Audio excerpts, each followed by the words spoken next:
everyone, it's Sharonda from PREDECESSORS, and today I'm going to be reviewing The Conjuring, The Devil Made Me Do It, which is currently playing in theaters overseas and will hit theaters and the HBO Max streaming platform in the US this Friday, June 4th. This film is directed by Michael Chaves, who you may know from directing The Curse of La Llorona. This film stars Patrick Wilson, Vera Farmiga, as they are basically investigating a murder that might have been brought on by demonic possession. So this film is actually the 8th installment into the Conjuring universe as a whole, but the 3rd film installment into the Conjuring series. This is coming 5 years after we saw The Conjuring 2, and this time around we see that James Wan isn't directing and Michael is taking over, but I'm happy to report to you all I had a good time while watching The Conjuring 3.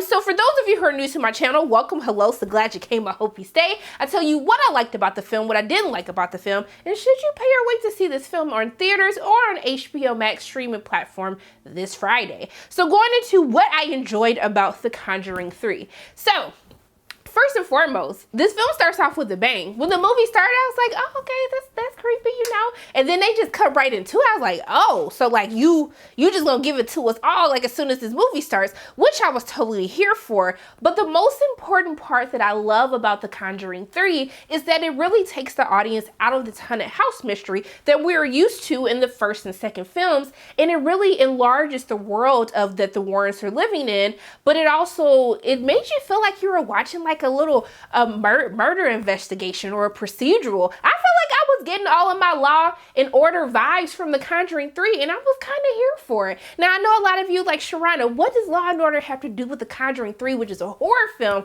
But they find a way to blend this underlying mystery of what is happening to one of our main characters, our main focuses of the film, Arnie Johnson, played by Rory O'Connor. What is this person actually possessed by the devil? Is this the cause of the murder that the character commits? And really it looks at the Warrens really trying to put all of the pieces of the puzzle together in order to find out who is actually behind this and whether or not Arnie is actually telling the truth. And so you get the vibe, you feel this mixture of all of these different types of genres. And while I'm just giving these outlandish genres that I felt this movie had, let me give you another one. Even though this is a horror film that is giving me Law and Order vibes, I feel like it felt like a love story. And I know, like, Sharonda, it's a horror movie. How do we get from Law and Order to a love story? And it's really because when you see Patrick Wilson and Vera Farmiga as Ed and Lorraine, you believe the love that they have. All of these situations that we found the Warren family a part of in these past couple of films,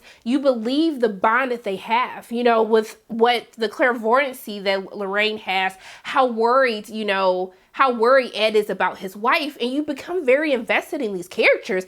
I was worried for them. I was like, Lord, please don't let nothing happen to these people, Lord. I can't take it. I don't need anything to happen to them.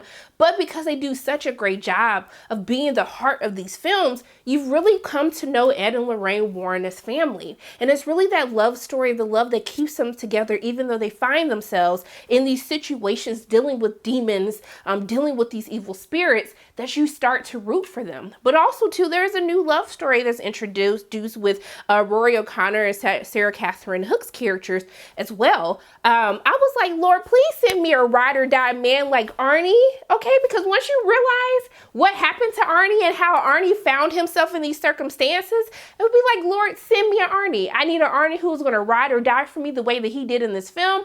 And so I love these new additions, but I do want to give Rory props for playing this character who is losing touch of reality. You feel scared for his character. You see the fear in his eyes, and you really want him to get better. You want the Warrens to figure out what is this force that is driving Rory to make these poor decisions. And so I just think from an acting standpoint, I think everyone was absolutely fantastic in this film, but it really speaks to the story of getting you invested in these characters of Patrick and Vera, what they bring to the screen, what they bring to these films to really make you want to root for them.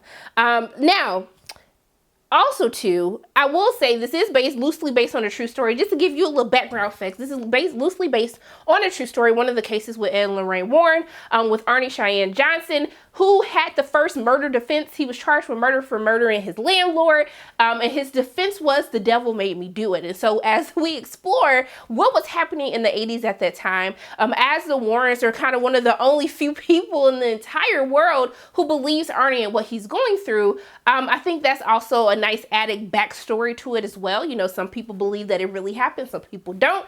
But just for those of you who wonder, like, hey, is this based on one of their stories? Yes, it is loosely based on one of the stories, which was also turned into a book, which I think the family later was like, nah, that didn't really happen like that. So we don't know what to believe or what not to believe. But for the sake of entertainment, I'm just letting you know that's what this is based off of. Now, even though I have a lot of things that I did enjoy about The Conjuring, I will say that one of the issues that I did have about it was there were some major things that happened in the plot that I was like, when we get into like the third act of the film, and I was like, should I have seen this coming? Like, when did this happen? Like, how did we get this information?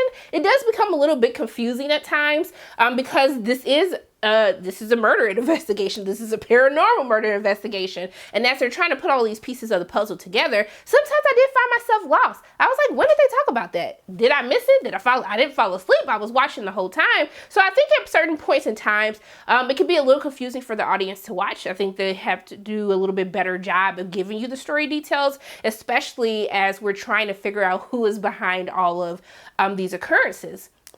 But overall, for me, I had a really great time watching The Conjuring 3. Now, if you guys want to know, Sharona, how does this rank out of the 3 films? I'm going to let you guys know now. I know everyone loves The Conjuring 2. That's like one of their favorite Conjuring films. It just didn't do it for me. It wasn't that scary. So for me, I'm still going to rock with The Conjuring. It's still my favorite Conjuring film. And then it would be The Conjuring 3 and then The Conjuring 2. Just to let you guys know how it stacks up with my little ranking, how you feel about the second or the first movie. Now also too, for those of you wondering, is The Conjuring 3 scary? I do think it's scary. There's some scary moments in it, but because we're taking out of that haunted house setting that we're used to in the first 2 films, this depends a lot more on jump scares and really kind of the sets of where we find our characters throughout the course of the film without giving anything away. There could be some who might not think that this isn't scary, but I didn't find the second Conjuring scary, and I'm scared by literally anything. So after I watched The Conjuring 3, I couldn't sleep the whole night. I didn't get any sleep. I was tired. I was sleep deprived because I thought someone was gonna come and get me. So I was scared by The Conjuring 3, but I just want to set the expectations. If you weren't scared by The Conjuring 2, you might be scared by The Conjuring 3 like I was, but that's just how I feel. Your experience may be different. So what I would tell you to do with you and your coins for The Conjuring, The Devil Made Me Do It, aka The Conjuring 3, I would tell you to pay to see this film in theaters. And if you feel more comfortable watching from home, I would definitely say it's worth your time watching on HBO Max. So The Conjuring, The Devil Made Me Do It will hit theaters and on HBO Max in the US this Friday, June 4th. But those are my thoughts on the film. As always, my name is Sharona from Pay Your Weight. And if you like what you saw today, make sure you hit the like button, hit subscribe, share this video with your friends, and make sure you hit that notification bell. And I love you guys 3000. And until I see you again, bye.